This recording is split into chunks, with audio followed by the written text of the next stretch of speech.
Hello बच्चों, कैसे हो आप। उम्मीद करता हूं आप बहुत ही अच्छे होंगे। बच्चों, आज हम आपके लिए जो क्वेश्चंस लेकर आए हैं बहुत अच्छा क्वेश्चन है। अगर आप क्लास 12 में अपने एग्जाम की तैयारी कर रहे हैं और आपको डेफिनेट इंटीग्रेशन में मॉड के क्वेश्चन को समझने में दिक्कत आ रही है, तो आज आपकी ये दिक्कत यार दूर होने वाली है।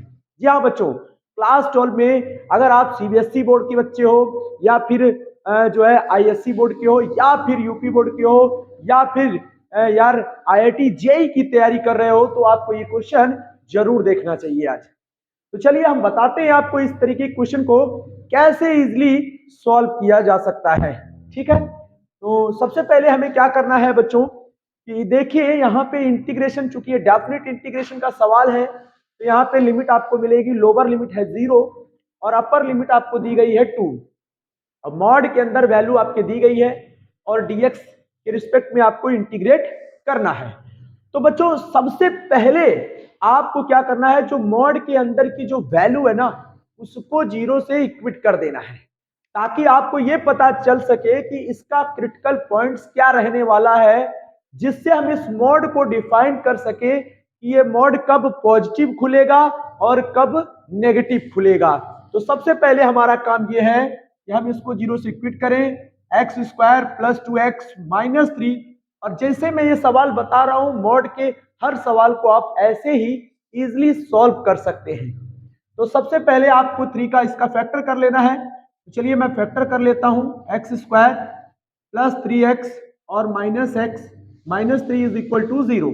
यहां से x कॉमन करेंगे बच्चों, तो x प्लस 3 एक ब्रैकेट में हो जाएगा -1 x प्लस 3, दूसरे ब्रैकेट में हो जाएगा, दोनों से x प्लस 3 कॉमन हो जाएगा, x minus 1 is equal to 0। अब देखिए x के दो यार क्रिटिकल पॉइंट्स मतलब निकल आए हैं, -3 और एक आएगा 1। अब ये जो x की वैल्यू दो निकले हैं -3 और 1, देखिए ये रफ वर्क होगा, इसको आप अपने रफ वर्क में कर सकते हैं। अब देखिए क्या करना है, x की जो दो वैल्यू -3 और 1 आया है ना, आपको ये देखना है कि ये -3 और 1 क्या x की ये जो लिमिट है x इज इक्वल टू 0 और 2 इनके बीच में है या नहीं है। तो मैं देख रहा हूं 0 और 2 के बीच में 1 आ रहा है बट -3 नहीं आ रहा है। लेकिन अब हमें इसको डिफाइन करना है, मॉड को हटाना है, तो उसके लिए हमें इसको नंबर लाइन पर प्लॉट कर देना है। देखिए अब मैं यहां एक नंबर लाइन बनाता हूं और उस पर ये सारे नंबर, देखिए सबसे पहले आपको समझना होगा आपके नंबर हैं क्या, -3, 1, 0 और 2, ये सारे नंबर हैं। तो इनको सबको नंबर लाइन पर डाल दीजिए। जो सबसे छोटा होगा यार वो सबसे पहले आएगा, जैसे -3, फिर उसके बाद 0, फिर उसके बाद आपका ये 1 है, फिर उसके बाद अपर लिमिट ये लास्ट वाला है। ये देखिए ये काम अगर आपने कर लिया तो बहुत अच्छा हो जाएगा। अब आपको क्या करना है, इस मॉड को यहां पे ऐसे लिखना है, x square plus 2x minus 3, इस तरीके से लिखकर एक कर्ली ब्रैकेट बना लीजिए।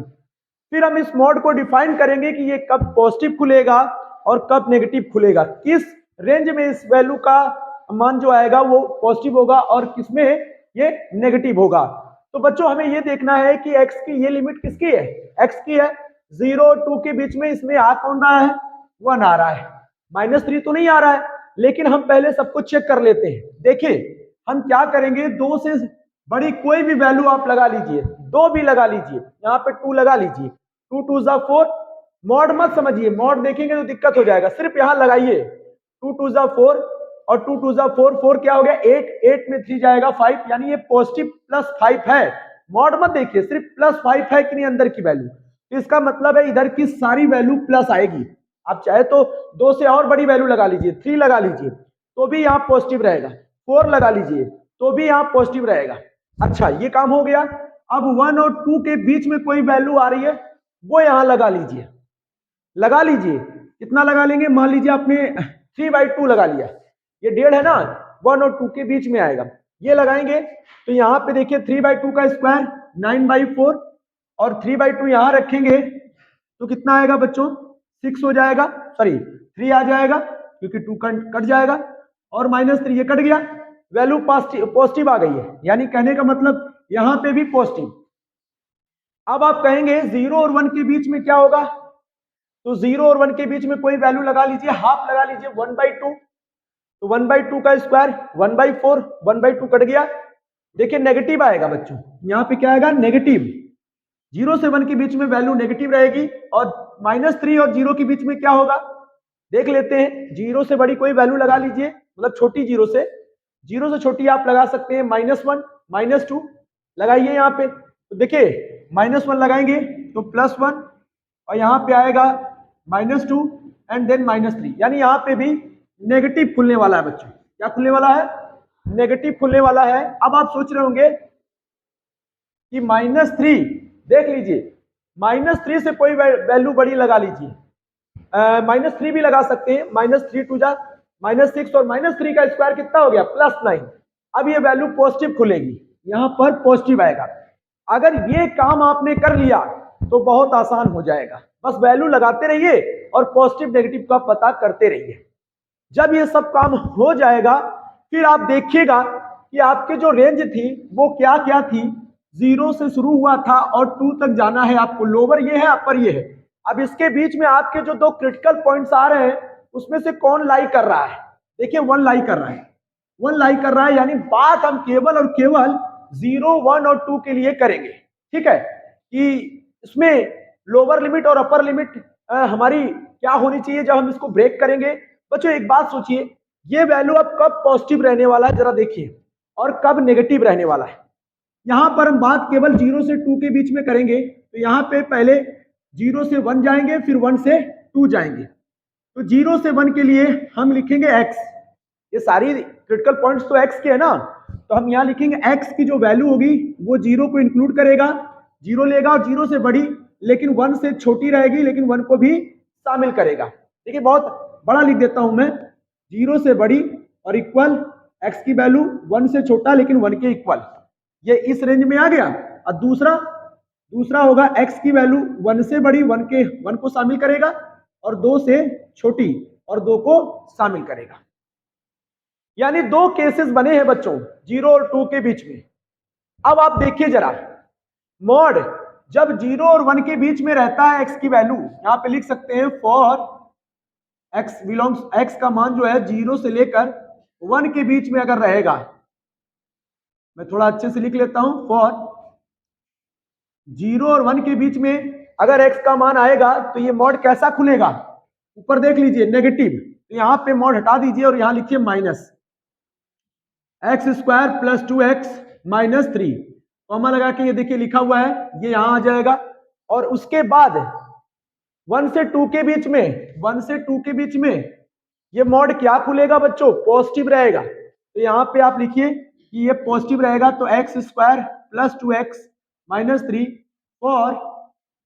फॉर दिस इंटरवल, x की वैल्यू जो है वो 1 और 2 के बीच में रहेगी, इवन ये इक्वल भी रहेंगे, यानी ये भी शामिल रहेंगे। ये आपको समझ में आ गया होगा। उम्मीद है इतनी बातें आपको समझ में आ गई, बस खेल हो गया। अब आप सवाल उठा लीजिए, यहाँ लिखिए 0 से 2 मॉड ऑफ x² + 2x - 3, और यहाँ पे हो गया dx। अब सवाल को आसानी से लगा दीजिए। क्या करेंगे? अब आप लिखिए 0 से स्टार्टिंग है, 0 लिखिए। देखिए पहले 0 से 1 जाना है, ठीक है, 0 से 1 गए, और इस मॉड की वैल्यू 0 से 1 के बीच में बच्चों, 0 से 1 के बीच में क्या है? नेगेटिव खुलेगा। देन हमें ये वाला लेना, देखिए हमने सामने लिखा हुआ है, आप माइनस आगे लगा लीजिए, x² + 2x - 3, और यहां लिखिए dx। उसके बाद ये देखिए dx लिखा हुआ है, इसको डिफाइन कर दिया हमने, ये यहां से इस लिमिट के बीच में, इस इंटरवल के बीच में। अब हमको देखना है 1 और 2 के बीच में ये मॉड कैसा खुला है? पॉजिटिव। यहाँ प्लस फिर लगाइए, ब्रेक कर रहे हैं, ठीक है। कौन सी प्रॉपर्टी यूज कर रहे हैं वो भी मैं अभी लिख दूंगा, ठीक है। तो यहां से हम क्या करेंगे? 1 से 2 लेंगे, ये लीजिए 1 से 2 हो गया।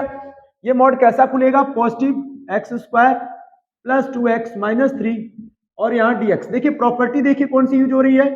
a to b, और यहाँ है fx dx = अब यहां पर हमने एक लिमिट a और b के बीच में ले लिया c, तो हम कैसे जाएंगे? पहले a से c जाएंगे, f(x) dx, फिर हम c से a जाएंगे, फिर f(x) dx। इसका मतलब ये हो गया कि यहां पर हम ये कह सकते हैं कि a जो है सबसे छोटी लिमिट है, फिर उससे बड़ा सी है, फिर उससे बड़ा बी है।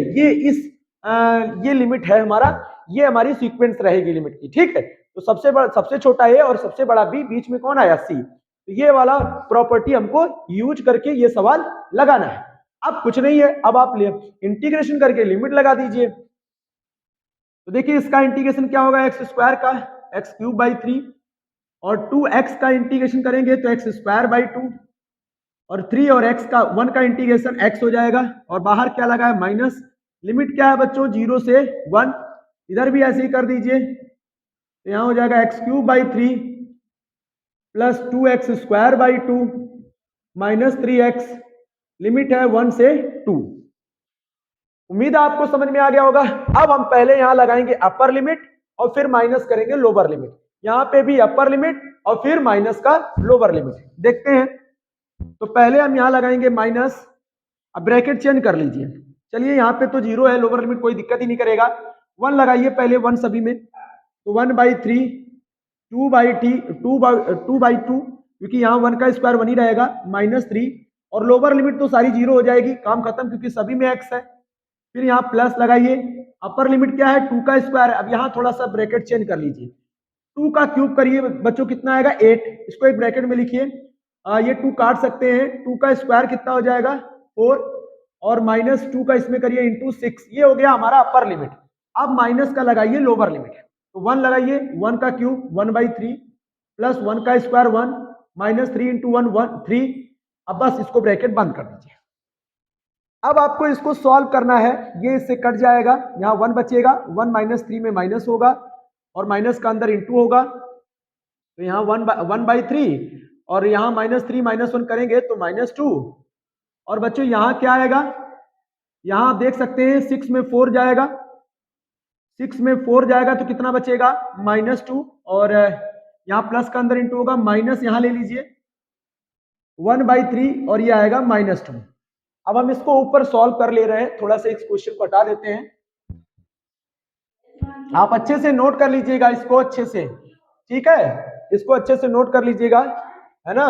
तो अब आप क्या करेंगे, यहाँ पे 3 2 जा क्या हो जाएगा, 6 में 1 जाएगा, -5, तो माइनस माइनस प्लस हो जाएगा 5/3, और यहाँ 3 2 जा 6, और 6 में 8 जाएगा तो प्लस का 2/3, और यहाँ पे हो जाएगा 6 माइनस का 6 में 1 जाएगा -5, और यहाँ +5 हो जाएगा, क्योंकि बाहर माइनस का इंटू है, तो -5/3 हो जाएगा।